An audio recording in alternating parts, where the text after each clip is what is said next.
The plan has gone as expected. Yang Jae-wook leaves the police station with Ki-sung, but beneath the surface, a massive alarm is ringing in his head. The enemy is within their own organization. Speeding down a dark road, everything seems calm. But the emergency meeting notification on Yang Jae-wook's phone is the real signal of the storm to come. He closes his eyes. This is just the beginning. In the car, Yang Jae-wook poses the forbidden question. What if there's a traitor within? Ki-sung's passionate response is exactly the answer he needs. Yes, there's only one outcome for a traitor. Outside the station, the officer promises that the perpetrators will face punishment. But for now, Ji-woon and his friends just want to leave this trouble behind as quickly as possible. The officer's words, our city's pride, shatter the last of Kong Ji-woon's disguise. He breaks down, admitting through tears he's a bad person who can't go back. The Brave Citizen Award is a thing of the past. The uncles insist on taking the two injured kids home, their tone leaving no room for refusal. The chaotic kidnapping incident might be over, but the atmosphere on the way home is still heavy. To keep the young master from drawing too much attention, Yang Jae-wook arranges a staggered transportation plan. But the overly respectful young master addresses from these suited enforcers make one thing crystal clear to everyone present. This is how the underworld operates. Jung-suk chooses to hide his injuries and endure the pain alone. This stoicism itself proves he's now fully caught in a whirlwind far beyond just school life. The car speeds off, carrying him towards an uncertain future of dark or deeper darkness. It's Ji-woon and Lee Seol-ji's turn. The two uncles instantly switch to wingman mode, forcing them to sit together in the back and even claiming to be scarecrows. Talk about being obvious. In the car, the uncles are not so subtly hinting that they're a perfect match and can come home late. Ji-woon is dying of embarrassment, but deep down his inner thoughts yelling, this is a golden opportunity, have already given him away. The uncles are pulling out all the stops. One drops the bomb. MS Seol-ji, what do you like about the young master? In an instant, the air in the car freezes solid, leaving all three passengers petrified. The uncles drop the two off at a remote spot, grinning with a knowing look. Left alone, Ji-woon and Seol-ji stand awkwardly. Is this forcibly arranged date about to begin? Seol-ji gets on the bike, the air thick with tension. She softly suggests, you can hold on to my waist if you want. Before she can finish, Ji-woon just wraps his arms tightly around her from behind. His direct move catches her completely off guard. The bike roars, the night wind whips past. But with his arms around Seol-ji, Ji-woon's mind is anywhere but on the road. When she asks what's wrong, he just says they need to get to the hospital first. This sudden care feels even more frantic than the thrill of the ride. Seol-ji's injury isn't serious, but she turns the tables to tease Ji-woon. Wasn't it someone else who got hit with a plank of wood? This light-hearted jab is her own unique way of showing concern and bridging the distance between them. Seol-ji jokingly tells Ji-woon to get on his knees. Shocked that he actually starts to, she frantically stops him. Just as she breathes a sigh of relief, Ji-woon flashes a sly grin. I was kidding too. She chases him down, pummeling him in a rage. The chase devolves in a playful roughhousing, and they end up sitting on the steps, laughing together. Seol-ji's laughing so hard her wound hurts, while Ji-woon chuckles. I really think I become a bad guy. This easy, comfortable rapport is something he's never experienced before. After the jokes, Ji-woon suddenly gets serious, thanking her and saying she's mean but good at heart. This clumsy, genuine compliment makes the usually tough-talking Seol-ji blush instantly. The atmosphere heats up in an instant. Seol-ji's heart is pounding like a drum. Her eyes squeeze shut, too nervous to look at him. This sudden rush of awkward romance leaves both bad guys utterly flustered. Blushing and furious, Seol-ji calls Ji-woon a loser and turns to stomp away. Seeing her about to leave, Ji-woon panics and actually punches her in the leg to stop her. Truly a bad guy solution to a problem. Suddenly, a little girl rushes out, clinging to Seol-ji's leg and yelling, "You foul-mouthed evil sister." Both Ji-woon and Seol-ji are stunned. Who is this kid? The little girl is none other than Jung-suk's sister, Do-yeon. She thought Seol-ji was bullying her kind but weak brother, and charged in to defend him. The almost successful romantic vibe is instantly obliterated. Furious, Seol-ji just rides off. Ji-woon kneels to comfort the crying Do-yeon. Hugging his sister, a wave of complex feelings washes over him. The crisis is over, but there's a more difficult topic he must discuss with Do-yeon now. With Do-yeon finally calmed, Ji-woon turns, his expression turning deadly serious. He looks at Jung-suk and says slowly, I have something to say. This grave look is a clear sign the storm is far from over. Ji-woong speaks word by word. It's about the Muja-Jinjiang alliance. The mysterious syndicate that's been pulling the strings behind the scenes is finally about to face a direct confrontation. Meanwhile, from their distant vantage point, the spying uncles are losing their minds. The atmosphere was perfect for a kiss. How did a random kid appear and ruin everything? They're pulling their hair out over their romantically clueless young master. The uncles immediately formulate a love training plan. Step 1. Invite little Duyan over to play, creating alone time for the young master. And of course, the methods they consider are pure underworld logic. One suggests luring the kid with candy and gets instantly beaten down by his partner. Don't scare kids, and don't smoke. These bald uncles have surprisingly firm principles in the oddest places. In the end, Ki-sung himself is chosen to issue the invitation. Ki-sung finds Duyan on the street and, in his gentlest manner, invites her to come visit her brother. Duyan happily agrees, especially when she hears she can thank the chef uncle who cooked for her before. However, when Duyan finally lays eyes on the chef uncle Ki-sung, complete with a kitchen knife and a literal shining aura around his head, her poor little soul receives a massive shock. This isn't playtime. This is entering the wolf's den. 10 years of being a good guy, shattered in an instant. Watching his childhood crush Haesu walk off with a thug, Kang Ji-woong's heart finally breaks. He returns to the family compound he's kept hidden for a decade, and under the watchful eyes of his subordinates, declares his true intention. He's going to show her what a real bad man looks like. Finding the most capable uncle, Yang Jae-wook, Ji-woong grits his teeth and asks, "Teach me to be a bad man." His uncle questions his motivation, asking if the reason that forced him to be good still exists. Ji-woong's answer is brutally simple. "My goal is just one, to beat the hell out of Shin Kyung-chul." The bad guy boot camp starts immediately. From hair to clothes, the uncles give him a complete makeover. Rule number 1. Wipe that nice guy smile off your face. In a bad man's world, nothing is free. But when Ji-woong sees the rows of service awards on his wall, the 10-year-long good guy hesitates for the first time. The next day at school, everyone is stunned. The once gentle nice guy, Kang Ji-woong, shows up in flashy streetwear and bling. The transformation is shocking. But the worst part? When he enters the classroom and Haesu greets him, the rules force him to stammer a reply, creating a painfully awkward moment. The side effects of his transformation hit hard. Teachers reject him. Classmates see him as a freak. When Haesu approaches him with concern again, the dam breaks. "You changed first. Yivo gross. 10 years ago, one sentence from you changed my life. Now, because of you, it's being overturned again." He turns and walks away, leaving her behind. Theory is over. Time for practice. Step 1. Skip class. But how does a bad guy actually skip? He gets an idea, learn by shadowing. He watches a couple leave under the pretense of eating ramen and decides to follow. His first attempt at being bad is tense and exciting. He didn't expect to see Shin Kyung-chul outside. Assuming he's bullying a girl, Lee Yeo-jik, Ji-woong's rage spikes. As the tension mounts, he picks up a rock, aiming for Kyung-chul, but whiz thwack. The rock misses its target and hits Yeo-jik square in the forehead instead. "Oh no, I messed up big time." Time moves forward, and Ji-woong is no longer the same. Faced with bullies Jiang Zhixiong and Dae-sung, he effortlessly takes him down in a few moves. Total dominance, pure satisfaction. Lee Seo-jik watches, stunned. Ji-woong confirms coldly. "They're Shin Kyung-chul's friends, right? Good. My goal is to take down every thug except you." Meanwhile, a wounded Shin Kyung-chul is enjoying Haesu's sympathy. But after sending her away, his bruised lackeys delivered devastating news. Kang Ji-woong beat them all up. For the school bully, this is the ultimate humiliation. "Kang Ji-woong, I'll make you pay." A malicious plot begins to form in his twisted mind, relying on the leader of the Four Schools Alliance, Lee Do-bak. Kyung-chul solidifies his revenge plan, targeting Lee Do-bak. But in the school store, the atmosphere is different. Lee Seo-jik, flustered, buys the wrong drink for Ji-woong, creating a moment of awkward sweetness. She then unveils the school's underworld to him, the Four Schools Alliance, her brother Do-bak, and the so-called ultimate weapon, Song Young-suk.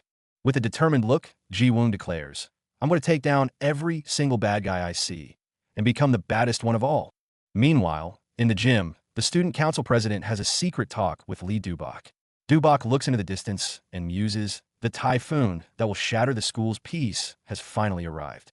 Meanwhile, Kyung-chul's gang is being called to arms. Kyung-chul finds Do-bak on the roof, spinning a web of lies about being jumped by a dozen of Ji Woong's gangster uncles. He begs Du Bak to help him take down the strongest fighter, Song Young-suk, claiming he'll handle the gangsters himself. Du Bak keenly agrees. The trap is set. Lure Young-suk out with a duel challenge tomorrow at noon in the gym. Then ambush him. Convinced of his cleverness, Kyung-chul leaves triumphantly. Du Bak then gathers his alliance and announces the plan to handle Young-suk tomorrow. The snare is set for the strongest prey. After sending the adorable little girl Dune home, Ji Woong lays it out for Song Young-suk. After the Shin Kyung-chul incident, the four schools alliance will definitely make a move. I've decided to declare war on them. Young-suk's reaction is unexpected. Then let's strike first. The fists of the two top fighters collide. Late at night, an emergency meeting within the Brown Bear group. The news from Yang Jae-wook chills everyone. The thug who attacked Ji Woong is very likely an insider. Ji Woong recalls the attacker's key feature, a large scar on his face, and he called him Young Master. A facial scar? The word ignites the room. Suspicion and panic spread like wildfire. Is the enemy among them?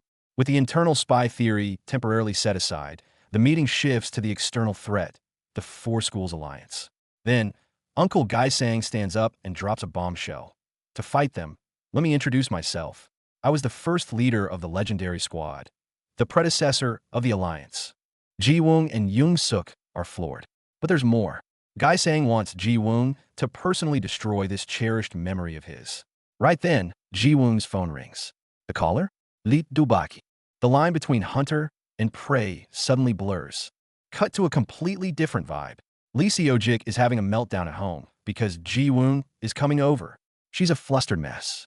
Suddenly, her scheming brother Du-bak barges in, waving his phone triumphantly. Turns out, he intercepted the intel call from Gaisang to Ji Woong. Sis, Du-bak grins like a fox. My happiness depends on you. Thus begins the absurd Brown Lady operation. A marriage plot. Gangsters' school life, alliances, conspiracies, and now a forced marriage scheme. Kong Ji Woong's road to becoming a bad man just hit nightmare difficulty. This guy really has a thing for stalking, doesn't he? But this time, Ji Woong is not tailing his beloved Su Jin, but the punk Shin Jiang-cheol and a girl named Lee Jae-hee. They're arguing on the street, and the vibe is wrong. Ji Woong's alarm bells are ringing. Is this bullying? This is perfect for his new bad man persona. Seeing Shin Jiang-cheol pressing, looking like he's trying to drag the girl away. Ji Woong's protective instincts completely take over. He wants to be a bad man, but deep down, he's still the softie who wants to help people. Screw it, he's doing this. He picks up a rock. He throws it. But, oh no, classic case of friendly fire. The rock flies, landing perfectly on Lee Jae-hee's forehead. Shin Jiang-cheol is stunned. Ji Woong is horrified, and the whole scene descends into instant chaos. Ji Woong's heart sinks. He just wanted to teach the bully a lesson. How did it become assaulting an innocent girl? Panicking even more, he acts on pure impulse, grabbing another rock. This one, fueled by his panic and desperation, smashes right into Shin Jiang-cheol's head. The moment the rock leaves his hand, Ji Woong's brain catches up. Oh. He's in big trouble. Without another thought, before Shin Jiang-cheol can process it, he grabs the injured Lee Jae-hee and makes a run for it. They sprint all the way to a park bench, breathless and shaken. Sitting down, Ji Woong looks at the injury on the girl's forehead, his heart sinking with guilt and dread. Is this what turning bad is supposed to be? An absolute disaster right out of the gate. Gathering his courage, Ji Woong apologizes and awkwardly helps Lee Jae-hee with her wound. When he introduces himself, the plot twist lands. Lee Jae-hee's eyes go wide. You're that Kong Ji Woong everyone in class hates? Trying to salvage his villainous reputation, Ji Woong quickly insists he's no good, that he wants to be bad. But Lee Jae-hee just looks at him and delivers the final verdict. You're not bad, I think you're a good person. Ji Woong's feelings are more confused than if he'd been insulted. Suddenly, Shin Jiang-cheol's phone calls start bombing in, one after another. Ji Woong's heart is in his throat. He's almost ready to beg Lee Jae-hee not to snitch. Jae-hee picks up, annoyed, and the next second, she unloads. On the phone, Lee Jae-hee absolutely rips Shin Jiang-cheol apart, then slams the phone down. So satisfying. Meanwhile, a wounded and furious Shin Jiang-cheol, clutching his bruised head, fumes, swearing to find and destroy the nosy little hero who did this. The two unintentional accomplices agree. No police for now, just wait and see. But simultaneously, Shin Jiang-cheol's revenge is already brewing. He's like a venomous snake in the shadows, waiting for his chance. Back at school, Ji-woong is still obsessed with his bad man transformation. He declares to his classmates that he must become one, and the first target to step on, Shin Jiang. The words are bold, but he has no idea the gears of fate have already begun to spin against him.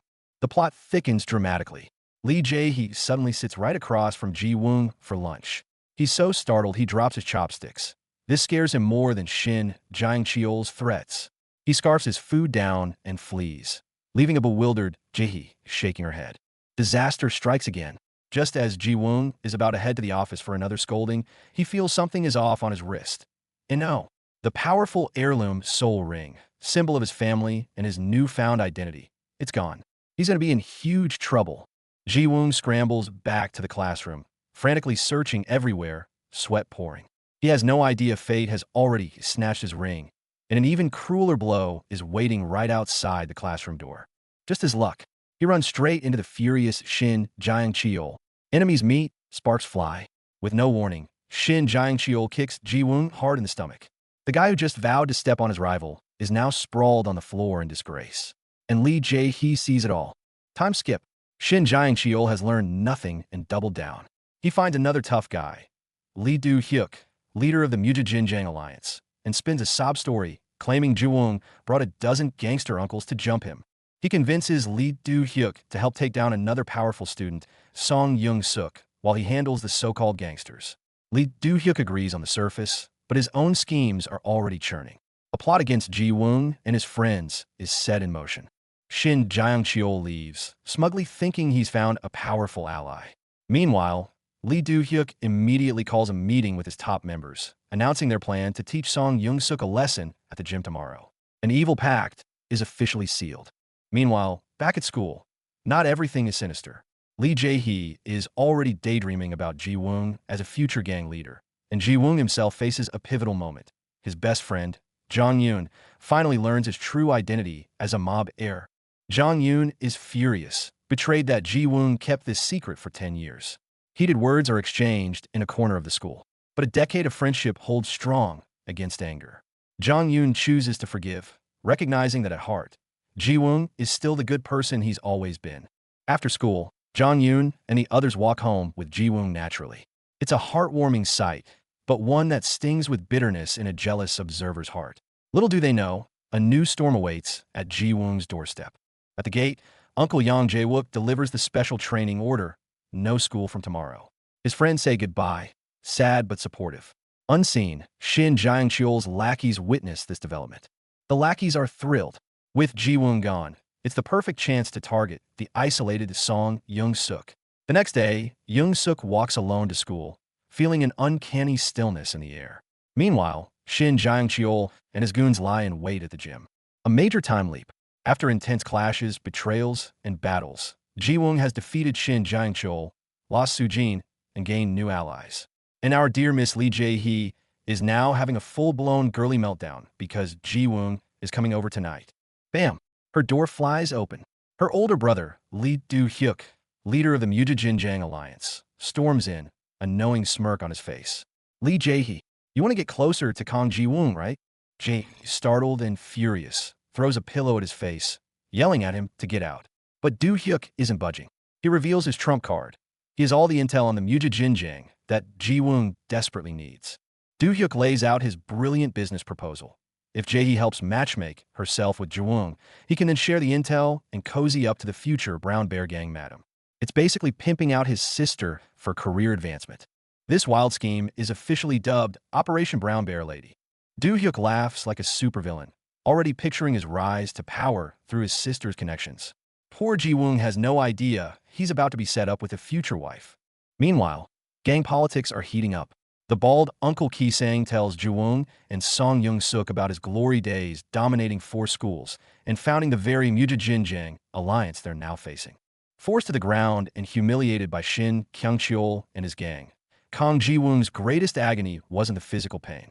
It was the mocking glare of emerald green, his lost soul ring, the very symbol of his decade-long charade and weakness, now shamelessly worn by his enemy on a triumphant hand. At that moment, every ounce of suppressed rage, every shred of humiliation, and the suffocating failure of playing the nice guy for 10 years erupted into a single, furious catalyst.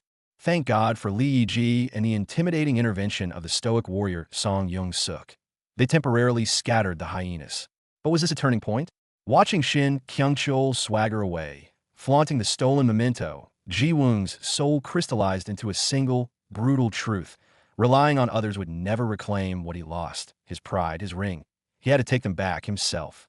Refusing all help, swallowing the blood and pain alone, he walked away without looking back. This was no longer a schoolyard fight. This was the beginning of Kong Ji-woong's one-man war. When Ji-woong returned to the family stronghold, battered and defeated, it instantly ignited the entire Brown Bear Syndicate. Just look at the murderous rage on the uncles' faces. Touching their young master was a declaration of war. But just as they were ready to storm out and erase the problem, Yang Zhixiong slammed a fist onto the table, roaring a command that silenced the room. From now on, this is young master's war, and his alone. No one interferes.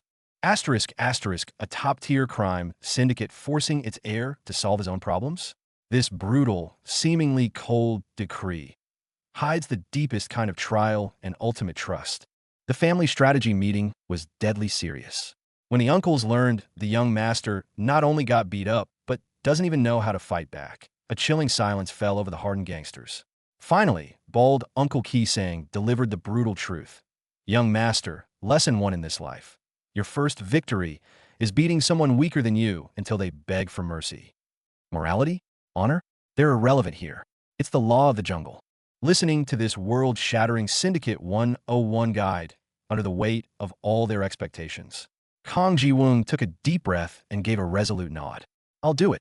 To reclaim everything. Even if the first step meant throwing a punch downwards, he would take it. Just as Ji-woong was being told at his doorstep, training starts tomorrow. Don't go to school.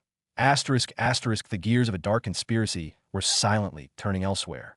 Shin Kyung-chul's lackeys, witnessing this, scurried back with gleeful news. Boss, Kong Ji-woong's out of school. No one will help Song Yung-suk now. A deadly trap for the lone master Song was officially set. The next day, sensing the unnerving quiet on the streets, Yung-suk's killer instincts blared an alarm. But even he couldn't have imagined the ambush waiting in the gymnasium, where Shin Kyung-chul was rubbing his hands together in triumph. He believed he held the alliance as his trump card, completely unaware that he was the biggest fool on the board. Watch this move. Shin Kyung-chul storms into the classroom, slamming a foot to wake Song Yung-suk. Gymnasium. One-on-one. The audacity, the confidence of total victory. And Song Yung-suk? He slowly opens his eyes. No panic there. Just the cool, predatory amusement of a lion watching a foolish ant. Mentally, he's already delivered the sentence. You picked the wrong person to mess with. That, my friends, is the aura of a true apex predator. Shin, gleefully sprinting to the gym, thinking it's filled with his hidden army, has no idea he's just sprinted headfirst into a perfectly crafted execution chamber. Here comes the climax. The gymnasium. Li Du-bak and the core members of the Mujijinjiang Alliance are indeed there. Shin Kyung-chul's face contorts with triumphant glee, victory seemingly assured. Song Yung-suk walks in, and the atmosphere freezes solid. Get him! Kill him! Shin screams, his voice raw, and then a second passes. 2 seconds. Li Du-bak and his crew don't move an inch. The scene freezes. Shin's victorious grin hasn't even faded before it's violently overwritten by sheer, unadulterated terror. Asterisk why? Why aren't they moving? Asterisk right then, a cold voice slices through the silence from behind him. Were you looking for me? Enter. Kong. Yivonk. In that instant, Hunter becomes prey. The traitor gets betrayed at a deeper level. Shin finally understands Li Du-bak sold him out. In this game, he was never even a player. Massive power shift incoming.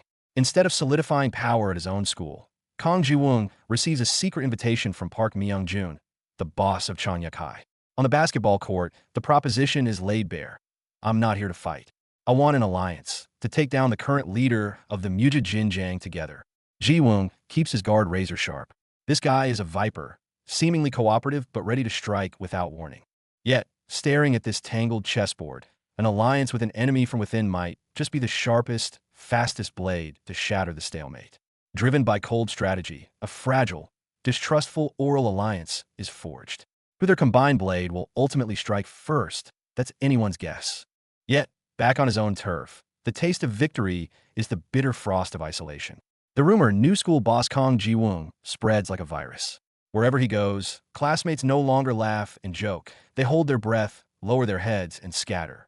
The once crowded halls now part to create a lonely vacuum around him. And at the other end of this empty corridor, Su-jin stands in the shifting light, looking at him with a gaze so complex and unfamiliar. They pass each other without a word. Kang Jiwoong finally got the asterisk recognition asterisk he once craved, but it was bought at an unimaginable price. The ashes of his decade-long past, his lost friendships, and the burned bridge between him and the girl who started it all. Day 2 of school, and hell training begins. An old woman struggles with a box. And for the first time, Ji-woon clenches his fists and pulls back the hand he would normally offer. The nice guy instincts of a decade are being violently suppressed step by step. The first lesson is to learn to turn a blind eye. Guilt burns inside him like a fire, but it's not enough. He starts imitating the very behaviors he once despised, jaywalking, spitting like a thug. Every awkward action tears another piece from his old self apart. And then, he sees the sight he dreaded the most, Su-jin walking with Shin Kyung-cheol. Jealousy sinks its fangs into his heart. He hides in an alley like a thief, watching Su-jin smile at Kyung-cheol, a smile that used to be his alone. Pain, rage, and frustration explode within him. And just then, he spots upperclassmen bullying a younger student. The pent-up fury finally finds a target. He charges forward, mimicking a thug's tone with the meanest line he can remember. "Hey, you're making too much noise." He snatches the bully's money. In that moment, the victim is saved, and Ji-woon commits his first act of extortion. He thinks he's turning bad, yet he inadvertently does something good. What an ironic start. And all of this is witnessed by his uncle Jiang Zhixiong, who's been secretly tailing him. When he hears Ji-woon shout that line he taught him years ago, the burly, scar-faced man bursts into tears on the spot. The young master, he finally learned it. This moment isn't a fall from grace in his uncle's eyes. It's a long overdue coming of age. But this growth quickly draws the school's attention. The teacher summons a parent. Within the family, a fierce game of rock, paper, scissors breaks out. The winner, still tearful from earlier, is Uncle Jiang Zhixiong, who earns the supreme honor of representing the parents. The gears of fate, set in motion by a girl and a ridiculous quest for revenge, begin to spin wildly out of anyone's control. Time skip. Our MC is no longer the rookie practicing how to spit. At the gym, Shin Kyung-cheol arrives with his crew, smugly ready to jump Song Jong-suk. He thinks Lee Do-bak is his ally, living in a dream. Little does he know, the hunter often appears in the form of prey. When Kyung-cheol gives the order to attack, Lee Do-bak and his men stand still as statues. Dead silence. The smug look on Kyung-cheol's face freezes, morphing into primal fear. It's a trap. And then, Kang Ji-woong steps out from the shadows. The mantis stalks the cicada, unaware of the oriole behind. Kyung-cheol didn't even understand the rules of this game. One-on-one. No more words. The rage bottled up for too long erupts through Ji-woong's fists. Kyung-cheol is utterly overwhelmed, his grip crushed, his dignity shattered. He even pulls a knife, only to have it seized by Uncle Jiang Zhixiong, who appeared out of nowhere. "Kid, house rules. No weapons." At this moment, Kyung-cheol is completely reduced to a clown.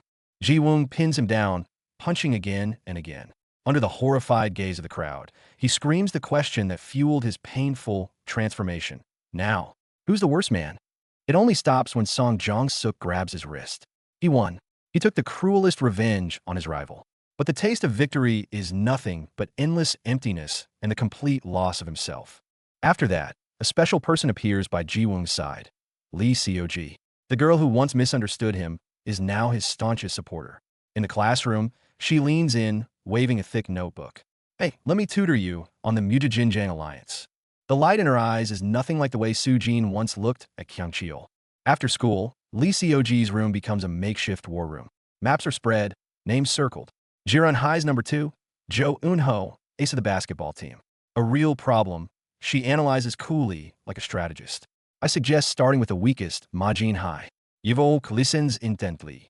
On this path of revenge and conquest, he's finally not alone anymore. The mood is just right when a text message shatters it. From his uncle. "Young master, please come home early." The family summons. Ji-woong has to leave with an apology. And Lee Seok, after he's gone, can't suppress a smile. She hums, starting to prep for the night's special tutoring session. Judging by her vibe, it's probably not just Alliance intel they'll be covering. Meanwhile, Lee Seok's brother, Alliance leader Lee Do-bak, is conspiring with his lackeys about his so-called Brown Lady plan, looking thoroughly pleased with himself. The next second, a threatening text from his sister, "Come home early and you're dead," leaves him fuming but powerless. For the sake of his grand long-term scheme, this arrogant brother has no choice but to grit his teeth and endure.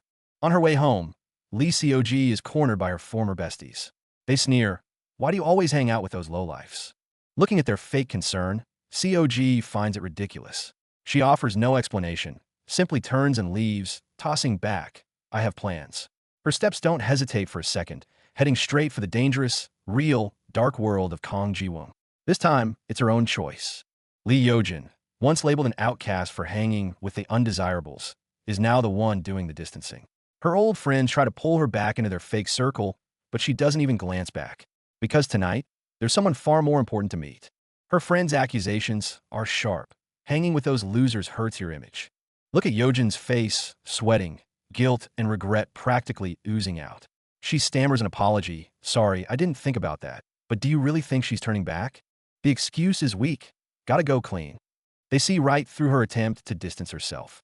In the end, the old clique can only watch helplessly as she walks away. She's not just taking a few steps. She's severing ties with an entire world. Only when they're gone does Yojin dare to reveal the real reason. It's not about cleaning. It's because Jaehoon said he's coming to see me tonight. Look at the long-haired friend's face, shifting from shock to sorrow. She whispers, "Lee Yojin." That's the moment she knows there's no going back. Cut to our main man, Kong Ji-hoon, walking home with a sense of dread. He's wondering why the uncles told him to come back early, and his gut is already twisting. That damn intuition of his never lies. He pushes the door open, bam. The atmosphere freezes solid. An unnerving silence fills the house. Sitting on the couch is the last person he wants to see, his gangster father, Kong Han-kook, flanked by a sea of suits. A single, casual son from his father sends Ji-hoon's heart plummeting. The old man drops a bomb right away, beaming with pride. "I heard you took down the second years too? All by yourself, 1 against 7. Ji-hoon tries to correct him. It was with a friend. But does his dad hear a word of it? Not a chance. The old man is lost in his own glorious fantasy. Once his dad gets going, the uncles join the nostalgia trip. I was like that when I was young too. They hype each other up, elevating Ji-hoon's brawl into legendary status. Talent is inherited. This isn't praise for a son. It's branding a future villain. Empty praise isn't enough. His dad goes for the real deal. At his command, his right-hand man, Yang Jae-wook, produces a briefcase. With a sharp click as it opens, the mood shifts from a bragging session to a full-blown underworld succession ceremony. The real gift is here. The box is thrust into Ji-hoon's hands, his dad practically bouncing with "Open it." "Open it." Anticipation. Ji-hoon's hands tremble with a wave of foreboding. He opens it to find a custom-made dagger engraved with his name. Kong Ji-hoon. This isn't a gift. It's the shackles of his destiny, officially locked in place. Cold sweat pours down Ji-hoon's back. Is this some kind of sick joke? But his dad acts like a kid giving a cool new toy, bursting with pride. "I commissioned the best craftsman in the country 2 years ago."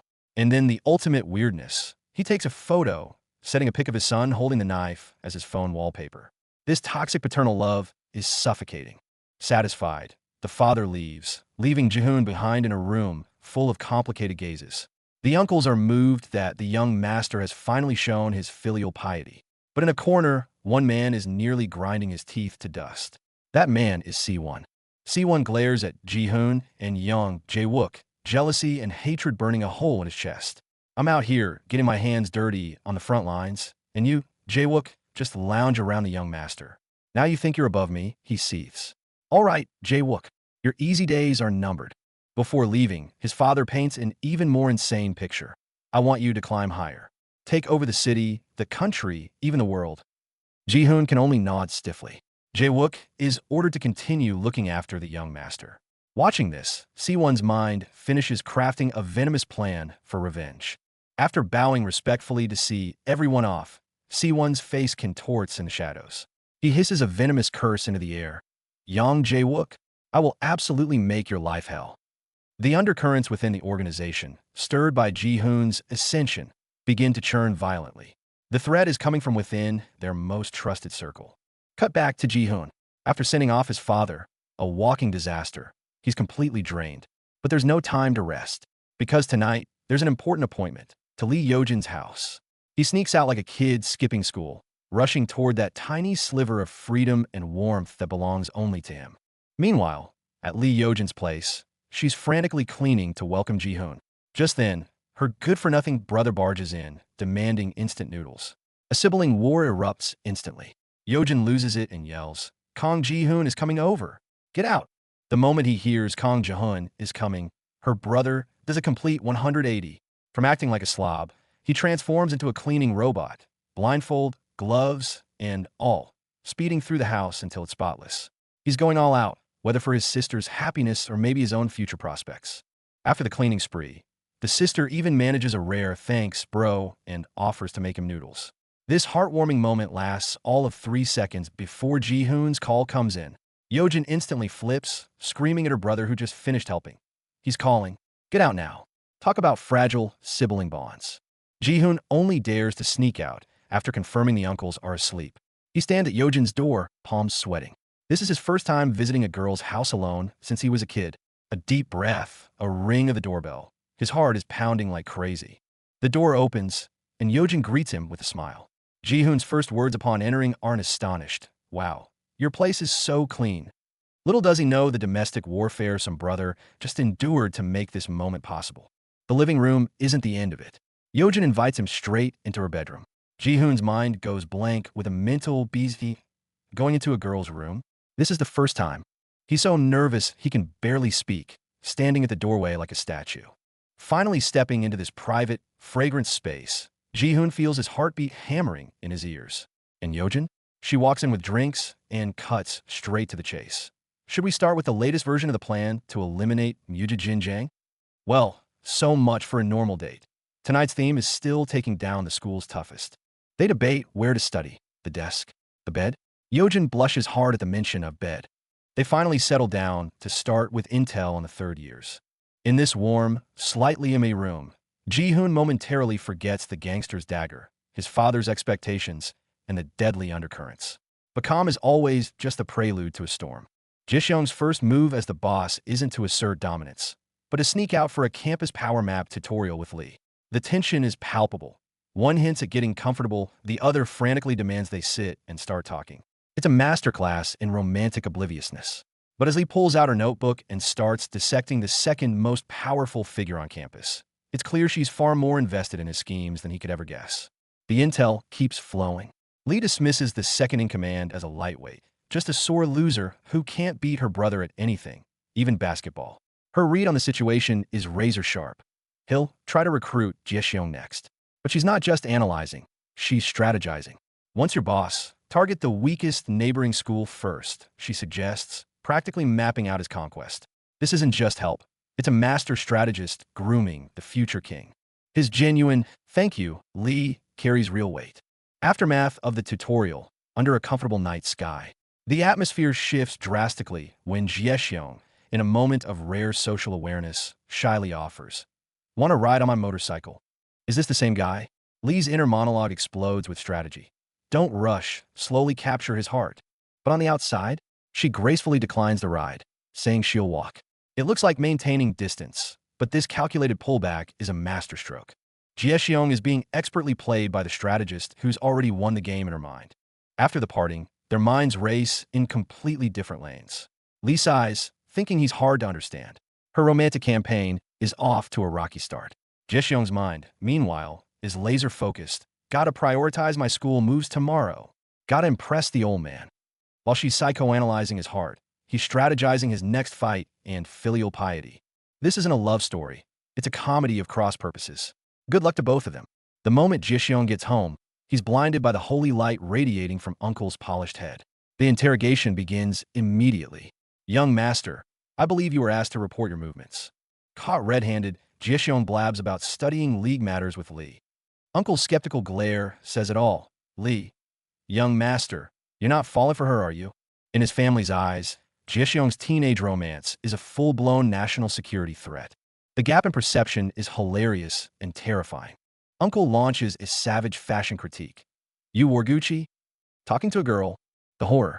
He immediately shifts into full stylist mode, promising to get the young master a proper wardrobe. Zhixiong's mind flashes with visions of his future, either a stuffy businessman or a disco king from a bad 90s K-drama. It's official. There's no going back to normal high school life under this level of care. The door closes, and with it, Zhixiong's sartorial freedom. Another day, another parade. Zhixiong's morning commute is less of a walk to school and more of a military review. The synchronized bow and the safe travels, young master, might finally be getting to him. He's starting to walk with a swagger, like he owns the sidewalk. A quick cut shows a bright, peaceful campus basketball court. But the peace is an illusion. Parked right there in the sunshine is the looming challenge. Zhou Enho, already waiting. The king of the court, Zhou Enho, is already warming up, but his mind is on a different prize. He should be here soon. I arranged for him to be brought to the court, he boasts. The audacity to treat this like a summoning to his throne. The final close-up shows a smug, predatory grin. You'll definitely accept my offer. Unshakable confidence. He sees this as a gracious recruitment. But the boy he's waiting for? He's not looking for a job. He's looking to take the job. Meanwhile, elsewhere, Jiang Zhixiong is having a breakthrough of sorts. He finally spits on the ground. This utterly juvenile act of rebellion has him pumped like a kid who just learned his first curse word. Song Jung-suk, walking beside him, looks like he wants to vanish. The public reaction? Disgusted looks from everyone who passes. The fall from Angel Zhixiong to that gross kid is alarmingly fast, and it started with a single pathetic Song delivers the cold truth. Just look around. Zhixiong finally sees it. The whispers, the disgusted glares. He hits someone. His morals are rotten. We don't see you as Angel Zhixiong anymore. The first lesson of being a bad guy. It's lonely. The excitement on his face hardens into grim determination. From now on, I'll just focus on taking down those bastards, he declares. Objective clear. Price paid. His entire social standing. The trade has begun. Zhixiong and Song stride toward the court, but the real drama is happening on the sidelines. Enho's underlings are in a panic. Their boss is trying to recruit the two most dangerous guys in school. If Enho and Zhixiong team up, we're done for. The irony? Some argue this is actually brilliant. Get Zhixiong, and the formidable Song Jung-suk comes as a package deal. Enho himself goes through a whole emotional journey. Anger, shock, then smug realization. That's right. I was thinking the same. These punks are pretty smart, huh? The man took the scenic route to the obvious conclusion. Meanwhile, the real ringleaders are watching with cool detachment. Li Dubiak and Huang Tegu dissect the situation with chilling precision. Tegu asks if Zhixiong would ever submit to Enho. Dubiak's reply is a classic. A tiger doesn't willingly bow to a dog. Savage and absolutely accurate. Then Tegu flashes a smug smile. I planned for this long ago. Enho's entire grand recruitment scheme? It's a move on a much bigger board. One where he is the piece being sacrificed. The puppeteers are pulling strings, and the puppets don't even know it. The stage is set on the basketball court. Enho swaggers in, expecting deference. He gets pure, unadulterated contempt from Zhixiong. Enraged, Enho flexes his power, calling out his loyalists who have displaced Li Dubiak supporters. It's his little kingdom now, and he thinks manpower equals power. How quaint. He's forgotten the cardinal rule. The nice kid he's trying to intimidate is the heir to an empire built on fear. Headcount is the one thing Zhixiong will never run out of. Enho's patience snaps. Beat the crap out of him, he orders his men. Silence. Crickets. His underlings are terrified, and they challenge him right back. Don't just order us around. You go first. The mutiny is instant and brutal. Enho's leadership, his whole tough guy facade, is crumbling in real time. With his back against the wall, he sees only one out, a show of strength. Let's settle this like men. One-on-one. Zhixiong must be smiling inside. Perfect. The basketball duel begins. Enho lives up to his rep, launching into his signature sky smash, a leaping punch that obliterates Zhixiong's face. Asterisk, boom, asterisk. Down he goes. The crowd erupts. No one fights better than Enho on the court. Doubts creep into the onlookers' minds as Enho retrieves the ball, smirking. How about it, Kang Zhixiong? Still feeling tough. It's a brutal lesson. Heritage or not, street cred is earned one bloody knuckle at a time. Round 1, decisive victory to the underdog. Enho goes full beast mode, fists raining down. Dirty. Can you eat it? All I think about is winning, he mocks. The basketball is just a bludgeon now. Zhixiong is getting pummeled, but his mind locks onto a single desperate plan. Destroy that ball. Take away Enho's weapon. Take away his advantage. But how? Under this relentless assault, Zhixiong seems completely outmatched and out of ideas. Here it comes. The turning point. Enho charges again, but Zhixiong doesn't dodge. He catches the ball. Not a grab, but a full-on, palm-against-rubber confrontation of pure force. Veins bulge. A guttural roar tears from his throat. The ball groans and cracks, visibly deforming in his grip. Enho's mind short-circuits. What the hell? How can someone crush a basketball? Then bang. The ball doesn't bounce. It pops. Obliterated. The entire court goes silent. Popping the ball was just the opening act. The real humiliation begins now. While Enho is still processing the basketball apocalypse, Zhixiong closes the distance and rams what's left of the ball over Enho's head. Instant sensory deprivation. What the hell? I can't see. This is the definition of asymmetric warfare. While Enho was playing by court rules, Zhixiong just invented a new, terrifying game. A thunderous punch, crash, lands right on the blinded man's face. Basketball king? More like piñata. Now for the psychological coup de grace. Zhixiong presses the deflated ball tighter on Enho's head, his voice icy calm. What do you see now?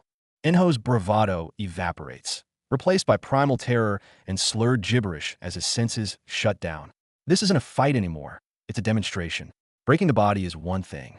Shattering the mind in darkness and confusion, that's a whole new level of cruelty. Kong Zhixiong isn't just learning to be bad. He's becoming an artist of fear. Enho breaks completely, begging and apologizing through the suffocating rubber. I don't know what you want, just stop. But Zhixiong's eyes are empty. An idea flickers in his mind, a new way to inflict pain. The ball is no longer a ball. It's an instrument of absolute humiliation. He squeezes with crushing force as Enho's final, pathetic pleas, I surrender, go unheard. The squeaking of the tortured rubber is the sound of a man's pride, position, and spirit being ground into dust. Game over. Just after helping the little girl Dune, Jiyoung's mind is racing. The two girls he cares about most, both Xiaojin and Li Xiaojin, are nowhere to be found. That's when Student Council President Huang Daehuan intercepts him. The bad news? The school principal, fearing his Yakuza background is too much trouble, is planning to transfer him out. But Huang Daehuan, the ever-scheming fox, isn't here with just bad news. He instantly lays out his win-win gambit. He wants Jiang to use his gangster status as a weapon, to go after the school bullies under the righteous banner of eradicating school violence. The teachers get a clean school. Jiang keeps his seat. It's a deal with the devil he can't refuse. The teachers signed off on the plan, but it leaves a sour taste in Jiyoung's mouth. Am I just fighting violence with more violence? His anxiety worsens as neither girl shows up at school. After school, he walks with Song Jong-suk, who mentions he's off to judo practice, his leg's still a bit shaky. Little does Jiyoung know, that shaky leg just became the trigger point for a ticking time bomb. Desperate, Jiyoung frantically keeps calling Xiaojin. No answer. He rushes home for help, only to have his uncles laugh and suggest she must be out with Shin Kyung-chul. The implication rips through him. Crushed, he bolts from the house to find her himself. Meanwhile, in the shadows, a far more brutal ambush, targeting his best friend, is already in motion. Look, there he is. Shin Kyung-chul, the completely broken, shaven-headed, has nothing left to lose madman. He's gathered 5 others who hate Jiyoung and are nursing grudges against Jong-suk. Like a pack of hyenas, they wait around a corner. And there he is, their target, Song Jong-suk, walking with a limp. The perfect moment. 6 against 1. Armed with clubs, they descend from the shadows in a brutal, silent assault. Meanwhile, on a rooftop, Jiyoung's father stands before 2 boxes. They're filled with every good deed certificate Jiyoung ever earned. His father's final test. Burn them. This isn't just paper. It's a decade of painstakingly crafted identity, the nice guy he played for Xiaojin. As the fire rages, 10 years of effort turns to ash. He cries. His father embraces him, beaming with pride. When the fire dies, the kind-hearted Jiyoung dies with it. Alone with the ashes of his past, his phone rings. It's Li Xiaojin. Jiyoung makes an excuse to leave and finds her waiting outside on her motorbike. They end up at a familiar park. The mood is light. She's teasing him about the time he hit her in the forehead with a rock as a kid. Then he cluelessly asks if she has a scar. That single question. Her face explodes with a blush. Before he can say another word, she's on her bike and gone in a puff of smoke. Oh, something's definitely happening here. But this fleeting warmth is just the calm before a darker storm. Look at this scene in the school's back alley. Shin Kyung-chul, the former top dog, looks like a ghost of a man possessed. No reason left in those eyes, only pure, obsessive revenge. Flanking him are 5 others, each nursing a deep grudge against Jiyoung and Jong-suk. I have nothing left to lose, Kyung-chul rasps. This chilling promise marks the start of a desperate, all-out war. And no one is safe. Flash forward. To crush his rival, Jo Eun-ho, Jiang unleashes a terrifying demonstration of raw power. This isn't a fight, it's targeted brutality. He stops using the basketball as a ball. He uses it as a tool for humiliation, pinning Eun-ho down, pressing the air out of him. Jiang stands over him, ice in his gaze. This isn't a contest. It's a public execution. He doesn't stop. Even after his opponent yields, Jiang's fists keep raining down. The crowd is horrified. Is he going to kill him? Jiang has gone too far. Jong-suk, do something. Fear saturates the court. The kind-hearted boy is dead and gone. In his place stands a terrifying bad guy. The scene is too intense, too brutal. Eun-ho's friends tremble with rage, their knuckles white, but faced with this savage version of Jiang, none of them dares to make a move. It's Jong-suk who finally steps in, his commanding voice cutting through the chaos. Nobody moves. His authority prevents full-blown pandemonium. But this display also convinces one onlooker to make a drastic choice. That onlooker is Lee Se-jong. He does the math. Staying with his old crew means a dead end. Aligning with a monster in front of him, that offers a slim chance at survival. So he does it. He betrays his own team in front of everyone, bowing before Jiang and Jong-suk, asking to join them. Jiang, realizing he can't take on the massive Jiang Zhixiong alliance alone, accepts. A shaky, temporary pact is formed. The power dynamic is shifting by the second. Lee Do-bak, the legendary founder of the Jiang Zhixiong alliance, calls Jiang to the rooftop in person. The mood instantly turns dangerous. What does he want? Is this the supreme leader declaring war? Or something else? The truth is even more shocking. Lee Do-bak, the myth at the top of the school's food chain, just casually tells Jiang, "You want to take down my alliance? Easy. Just defeat me right now. Take over as the new boss of Jaren High." He even spreads his arms in an "I dare you" pose. What is this? A trap? Bait? Or a script that was written long before today? Jiang is utterly baffled. He refuses to fight. So what does Do-bak do? He just starts shadowboxing the air, then dramatically smashing his own face into his fist. That's right. He stages his own brutal defeat. After this self-inflicted beating, Do-bak appears in front of the whole school with his wounds and declares, "I lost. From today, the new boss of Jaren High is none other than the young master Kang Jiang." In the deafening shock of the entire student body, Lee Do-bak finally unveils the real truth. Leaning in close, he whispers to Jiang, "The alliance? That was just a toy I got bored of. My real identity? I'm a basic member of Brown Bear, sent by the family to watch your back and test your progress." Then, whistling a tune, he walks away to spread the news of his glorious defeat far and wide. Jiang watches him go, swallowing the harsh reality. There is absolutely no turning back now. The news detonates through the school like a bomb. The boss is gone. Lee Do-bak lost. He lost to that sophomore gangster kid, Kang Jiang. Rumors run wild and ridiculous. Jiang stabbed him. Jiang brought in his gangster uncles for a group beatdown. The school erupts in a frenzy of panic, shock, and morbid fascination. The reign over Jaren High has changed hands overnight. The shockwaves reach neighboring schools too. In a back alley of Django High, Park Myung-jun hears the news and smirks. So begins Jiang. Meanwhile, in Meijin High, a group of tough-looking students gather near a temple, whispers flying. Even Do-bak Sunbi lost? Who the hell is this Kang Jiang guy? The stable map of school turf has just been thrown into total chaos. In the middle of this chaotic power shift, Seo-jin reaches out, asking to meet. When they do, she collapses into his arms, sobbing about her father's critical illness. Emotionally shattered, she confesses, "You're the only one here for me. Jiang, for 10 years, I've liked you. Can you be my boyfriend?" A decade-long confession, arriving at the worst possible moment, lands squarely on top of Jiang's already strained heart. Making the situation 10 times worse, Park Myung-jun shows up at the worst possible moment. He cheerfully congratulates Jiang on becoming boss, and then his eyes land on Seo-jin. Instant infatuation.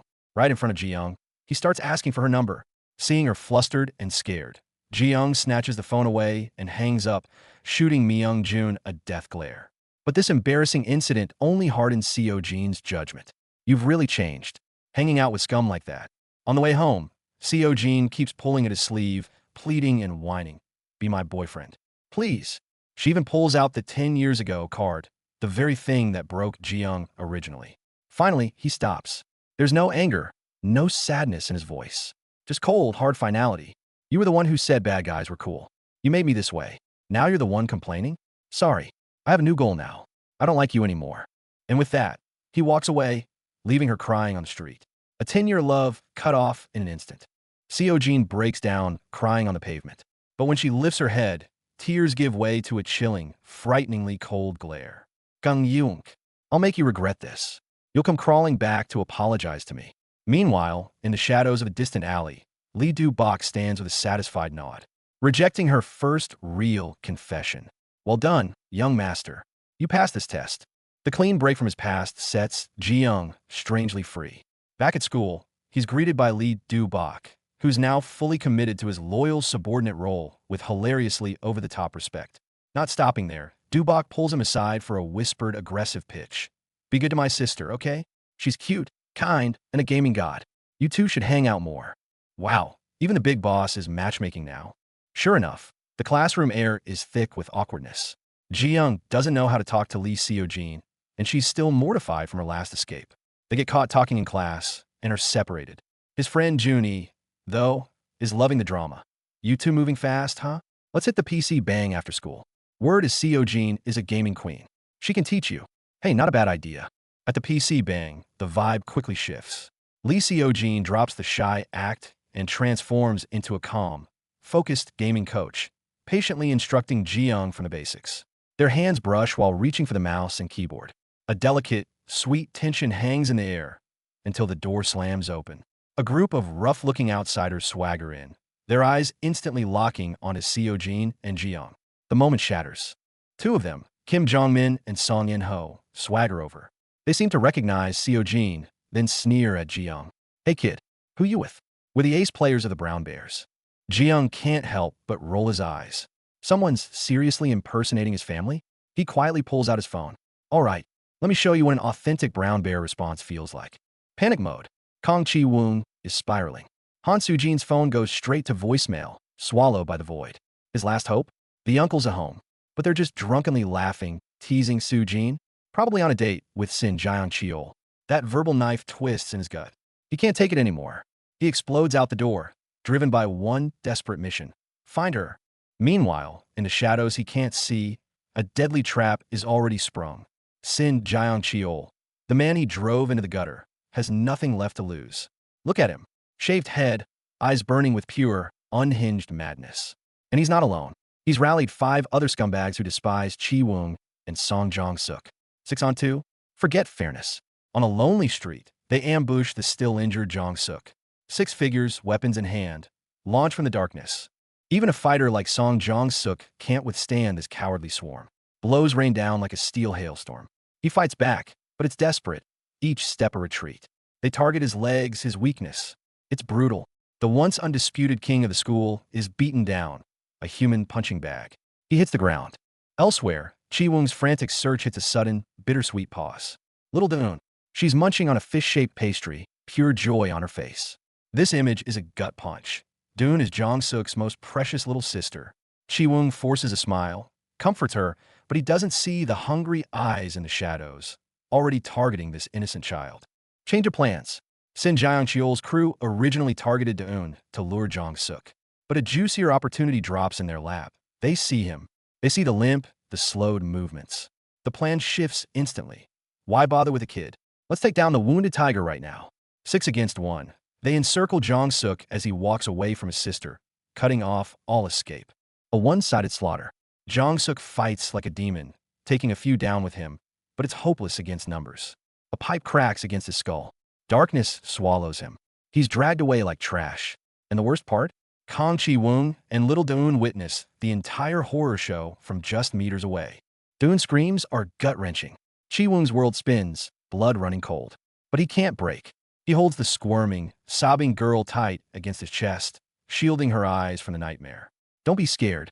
I will save your brother. His voice trembles, but his eyes are already ablaze. First, get Doon to safety. It's the only protection he can offer right now. He gets Doon home and sprints back to his only hope, the uncles. He bursts in, and his heart plummets. The stench of alcohol. His uncles are passed out cold, snoring on the floor. His last lifeline is completely, utterly useless. And then his phone rings. The name on the screen stops his heart. Seojin. With shaking hands, he answers. Hello. Soo-jin, where are you? But the voice on the other end is a demon's laugh. Gannu Ki-woong. It's Sin Jiang-cheol. Surprise! Your precious Su Jin and your best buddy Jiang Suk. They're with me now. A bolt of lightning to the soul. Want them back? Come alone. To the abandoned factory on the edge of town. Bring the cops, bring your uncles, and you'll be collecting bodies. Click. The line goes dead, leaving only venomous silence and Chi Wung's soul frozen in utter despair. Total madness unleashed. Look at this gathering of hatred. Sin Jiang, the deranged ringleader, has rallied every shred of resentment and envy in the school. Kim Jae-woo, Park Jang-in, 3 other nameless goons. 6 desperados whose only fuel is revenge. Sin Jiang rubs his shaved scalp, grinning like a specter. I have nothing left to lose, so I'm not afraid of anything anymore. This is the most terrifying enemy, a madman ready to burn everything, including himself. Before the storm, one last moment of peace. Look at this brother and sister. Song Jong-suk, the guy who can flatten anyone in school with a single punch, is kneeling, gently wiping his little sister Doon's mouth. All the ferocity in his eyes has melted into pure, overflowing affection. Want anything else to eat? Hyun will buy it for you, he whispers. Doon beams. She has no idea her beloved brother is about to be dragged to hell. This sweetness is just cruel foreshadowing for the agony to come. Chi Wung forces himself to breathe, splashing icy water on his face in the school bathroom. He stares at his reflection, at the torn uniform sleeve. He rips it off decisively. I'm the heir to the Brown Bear clan, the head of Jurun High. He growls to himself, trying to armor up with his new identity. But that armor is paper-thin against the terror of his loved ones being held captive. The real trial starts now. And then, an unexpected arrival. Lee Seo-yi. She rushes at him like a storm, tears streaming, grabbing him to check for injuries. Chi Wung is baffled, awkwardly trying to calm her, when she suddenly slips. His heart leaps into his throat. He catches her in a crushing hug. You scared me. You're okay. For a moment, the tough guy facade cracks, revealing the boy inside who still cares. An embrace. Long, silent, and full of unspoken words. COG buries her face in his chest, sobbing. Stop saying sorry. She chokes out. Just hold me tighter. All her worry, all her fear, seems to melt into that hug. Sunlight streams through the window, bathing them, the only warmth before the coming storm. But after the warmth comes awkwardness. They sit in the classroom, the air thicker than mud. The tighter the hug, the stiffer they are now. Why did I do that? So embarrassing. Chi Wung mentally beats himself up. COG stares at her own twisting fingers. Teenage tension, set against a backdrop of life and death crisis, feels both precious and fragile. The silence is shattered by a message from hell. Sujin flashes on his screen. The text is simple. Let's talk. I'm at the back gate. Chi Wung's eyes widen. He shoots to his feet, ignoring the confused stares of classmates. Sujin reaching out now? Of all times? Every instinct screams danger. But he has no choice. He has to go. The back gate. And there she is, the girl who haunted his dreams. Sujin turns, offering a tired, unfamiliar smile. Chi Wung. Long time no see. A band-aid mars her cheek. Her eyes avoid his. Chi Wung's heart clenches. This Sujin is a shadow of the bright girl he remembers. A sense of dread, cold and creeping, wraps around his heart. Sujin speaks, her voice breaking. A lot happened, none of it good. She bows her head, tears erupting. Dad is sick. The doctors say, maybe just a month left. She sobs, her world collapsing. Chi Wung is stunned. Her father dying? The girl he swore to protect is being crushed by fate. Instinct takes over. He steps closer. If you're in trouble, tell me. This scene plays out under the watchful eyes of 2 uncles in the distance. They're smoking, joking at first. Isn't that the young master? Breakup drama. But their grins freeze. They see Sujin's tear-streaked face, Chi Wung's shattered expression. This isn't a lover's quarrel. Something's very, very wrong. And from an even darker corner, a pair of eyes burns with jealousy. Student Council President Huang Dae-hyun. He's been carefully scheming, pulling strings to tie Chi Wung to his cause, even playing matchmaker with COG. And what does he see now? Another girl, fragile and weeping, clinging to Chi Wung. Damn it. Is she another player trying to recruit him? He crushes his pen in his fist. His flawless plan just hit a wild, unpredictable obstacle. The shattered Sujin clings to Chi Wung's kindness like a lifeline. Wiping her tears, she looks up, fragile and dependent. Thank you, Chi Wung. You're still as kind as ever. Kind? The word stings like a needle. Chi Wung recaes instantly. Defense is flaring. Kind? Don't joke. I'm gangster scum, the school boss. I'm the worst. He denies it furiously, pushing away the approval he once craved. Because he knows now, in this cruel world, kind is just another word for weak. And weakness gets you killed. They walk side by side as Sujin pours out her fears. She hated her father's abuse, cut him off. But the news of his impending death tore her apart anyway. It's normal to hurt, Chi Wung says, his voice low. No matter how much you hate him, he's still your dad. Those words shatter Sujin's last defenses. She stops, tears in her eyes, and drops the bombshell. Thank you, Chung. If you were my boyfriend, I'd have someone to lean on. That would be so nice. Chi Wung's mind goes blank. What did she just say? And right at that moment, the roar of an engine shatters the moment. A flashy red motorcycle skids to a halt right in front of them. The rider pulls off his helmet, shaking out long, wild hair across earring glinting. Park Myeongjun, the boss of Sanjo High who tried to form an alliance. He grins, a shark smelling blood. Hey, Gangu Kiwung. We're on the same wavelength, I see. An unwelcome guest arrives at the worst possible time. Park Myeongjun ignores Chi Wung completely. His spotlight gaze lands squarely on Sujin. And this lovely lady here, is she Chi Wung's girlfriend? Chi Wung and Sujin panic in unison. No, just friends. But Myeongjun's smile widens. It's the delight of finding a new toy. Another layer of danger added. Hearing not girlfriend, Myeongjun's eyes light up like a Christmas tree. He strides forward, an unstoppable force. Sujin SSI. I'm Park Myeongjun, he declares, voice booming with fanatical intensity. You are exactly my ideal type. Chi Wung is speechless. Sujin is terrified. What fresh chaos is this? Myeongjun allows zero time for processing. He locks eyes with the stunned Sujin and goes straight for the kill. Since you're not his girl, if you don't have a boyfriend, how about giving me a shot? It's blunt. It's aggressive. Sujin is flustered beyond words. Chi Wung's face darkens with anger. What the hell is this lunatic playing at? He even demands her number on the spot. Can I have your phone number? Sujin gasps, hand over her mouth. Chi Wung grinds his teeth. But Myeongjun reads her discomfort perfectly. He shifts tactics, feigning chivalry.